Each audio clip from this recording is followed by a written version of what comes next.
आपण सर्क्युलरनुसार म्हणजे मराठी अध्यक्षरानुसार चक्राक्रमानुसार त्या आरक्षण केलेले आहेत आणि पुढच्या 6 त्याच्यामधनं आपण घेतल्या महानगरपालिका अशा 8 नामाप्रचे आरक्षण काढलेले आहेत आणि त्याच्यातल्या 4 महिला आरक्षण.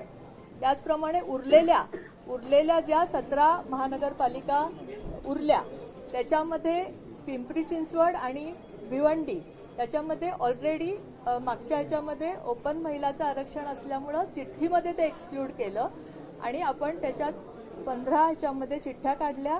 त्याच्यामध्ये 9 महिलांची आपण आरक्षणं काढलेली आहेत. अशा पद्धतीने 29 महानगरपालिकेची पूर्ण आरक्षणं ही कंप्लीट झाली.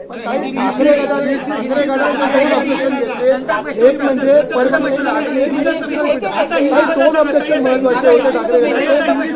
परभणीच्या संदर्भामध्ये, दुसरा म्हणजे बृहन्मुंबई संदर्भातला काय सांगायला दोन्ही ऑब्जेक्शन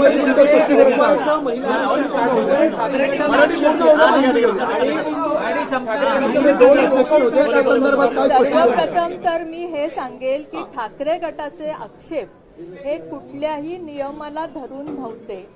त्यांच्या म्हणण्यानुसार त्यांना मुंबईमध्ये जे आरक्षण पाहिजे होतं त्यासाठी काय करता येईल या पद्धतीचा आरडाओरडा त्यांनी केला. आपण त्यांना बऱ्याच वेळा विचारलं की आणि त्यांनी आक्षेप नोंदवणं हा त्यांचा हक्क आहे. त्यांनी जे ऑब्जेक्शन आता घेतलेलं आहे त्याच्यावर प्रशासन आणि आमचं म्हणणं आहे की हे नियमानुसार प्रशासनाने पूर्ण कारवाई पूर्ण केलेली आहे. त्यांचे ऑब्जेक्शन जे काय असेल ते आम्ही विचारात घेऊ. पण मला जेव्हा रुलिंग देताना अजूनही असं वाटलं नाही, कारण त्यांचं ऑब्जेक्शन असंच होतं की इथे आम्हाला मुंबईत एससी का नाही दिलं, मुंबईत ओबीसी का नाही दिलं, मुंबईत हे का नाही दिलं. तर जशी प्रक्रिया पूर्ण झाली त्याच्यामध्ये कुठलाही वाव नव्हता. आपण या प्रक्रियेचं लाईव्ह चित्रण सगळ्यांना दाखवलेलं आहे आणि त्यामुळे तुम्हालाही कळेल की त्या ऑब्जेक्शन मध्ये काही असंच ऑब्जेक्शन काँग्रेसने परभणीच्या ठिकाणी घेतलं होतं. तुम्हीच ठरवाल की आम्ही मनमानी केली आहे का नाही, कारण तुम्हाला पूर्ण लाईव्हचं चित्र. परभणीच्या संदर्भात देखील काँग्रेसने ऑब्जेक्शन घेतलं होतं की महिला ओपन का करण्यात आला या ठिकाणी, याआधी महिलांसाठी आरक्षित होता, त्यावर त्यांचा थोडा गैरसमज झाला होता. 2.5 वर्षाची जी आरक्षणं होती त्याच्यामध्ये पहिल्यांदा त्यांच्या इथे महिलांचं आरक्षण पडलं होतं, पण नंतरच्या ह्याच्यामध्ये एससीचं महिलांचं पडलं होतं म्हणून त्यांचा गैरसमज आपण दूर केला.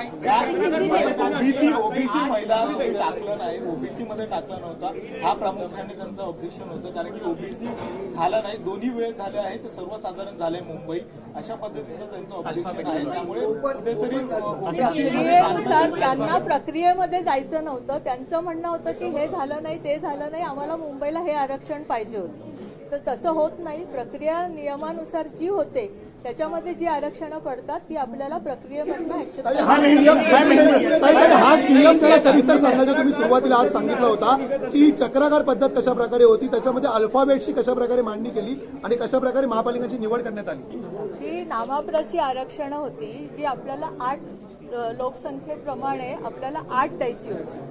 त्या 8 मध्ये आपण कुठंही ह्याच्यामध्ये 29 मध्ये ज्या ज्या महानगरपालिकेत मागच्या ह्याच्यामध्ये ओबीसीचे आरक्षण पडलेले होते त्या एक्सक्लूड करता आपल्याकडे 3 महानगरपालिका राहिल्या. 3 महानगरपालिकेतलं ऑलरेडी जालना त्याच्यामध्ये एक्सक्लूड झालं होतं कारण जालनाची चिठ्ठी निघाली होती. त्यामुळे राहिल्या 2 आणि उरलेल्या 6 आपण अल्फाबेट प्रमाणे चक्राक्रमानुसार घेतल्या आणि त्याचे चिठ्ठ्या आपण 8 टाकल्या ओबीसी. मैम हिंदी में बता दीजिए प्रोसेस जो विरोध होता है, मैम हिंदी में बता दीजिए। लागू हुआ कैसे जो लॉटरी निकाली गई मैंने हिंदी में ठाकरे को ऑब्जेक्शन क्यों लिया, ठाकरे को लॉटरी स्पॉट छोड़ के गए।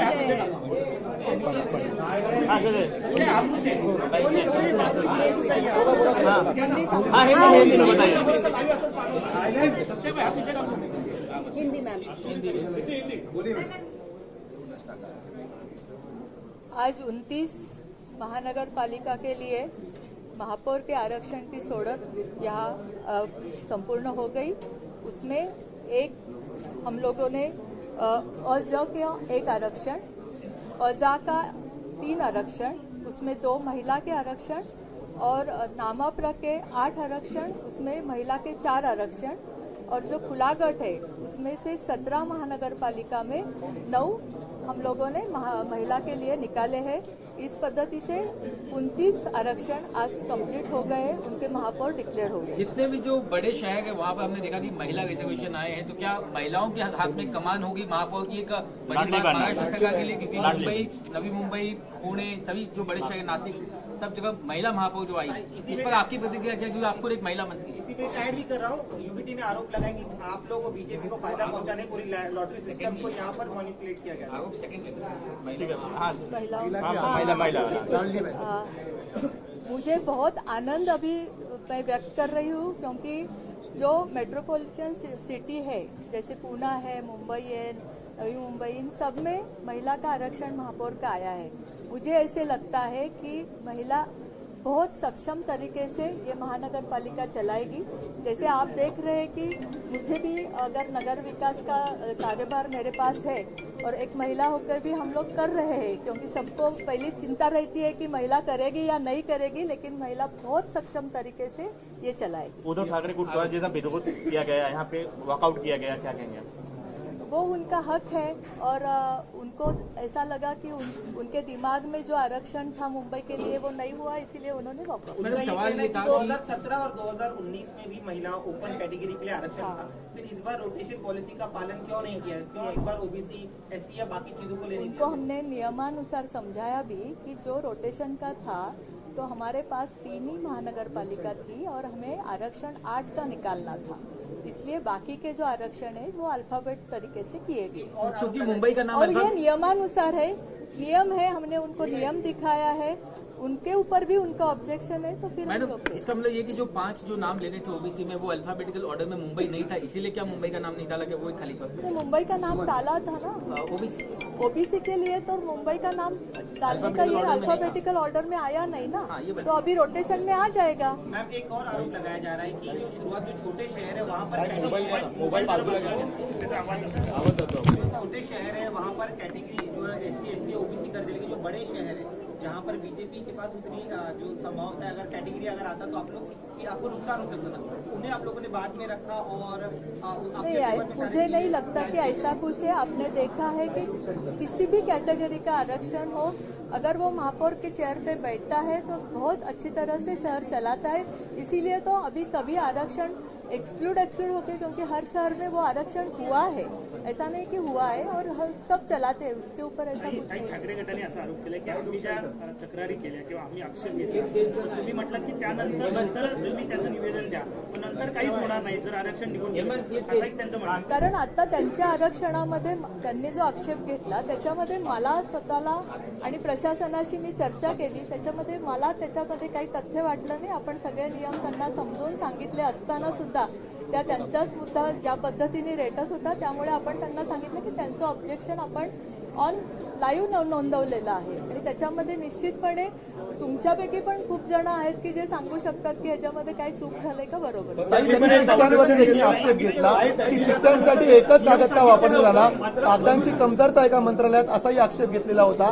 पुन्हा त्याच चिठ्ठ्या वापरण्यात आल्या घड्या घालून, जेणेकरून तुम्हाला समजून येईल कुठल्या महापालिकेची चिठ्ठी आहे। या आरोपात कितपत तुम्हालाही माहितीये की ज्यावेळेस आपण रोटेशन मध्ये हे काढतो त्यावेळेस चिठ्ठ्या, कारण तुम्हीच म्हणाल की दुसरी चिठ्ठी का नाही वापरली, त्याच चिठ्ठ्या का नाही टाकल्या, हा सुद्धा आक्षेप होऊ शकतो। आणि मागच्या वेळेस ज्यावेळेस आपण नगरपालिकेची आरक्षणं काढली होती, तुम्ही सगळेजण त्याला हजर होतात, त्यावेळेस पण हीच प्रक्रिया वापरली। मीडियाने आतमध्ये घेतलं नाही, त्यामुळे त्यांनी लिंक दिली नाही, त्याच्यावरून एक आक्षेप घेतला। मीडियाला आपण पूर्ण लाईव्ह चित्रण देत एक होतो। नरेटिव्ह सेट केला जातो नाही असं ताई, एक नरेटिव्ह सेट करण्याचा प्रयत्न आहे का विरोधकांकडून? विधानसभा अध्यक्षाची निवड लाईव्ह होते आणि इथे लॉटरी आम्हाला लाईव्ह बघायला मिळाली. नाही, थोडा मोठा हॉल घेऊन पुढच्या वेळेस आपण लाईव्ह करायला ताई, एक नरेटिव्ह सेट करण्याचा प्रयत्न विरोधक करतात का पुन्हा एकदा?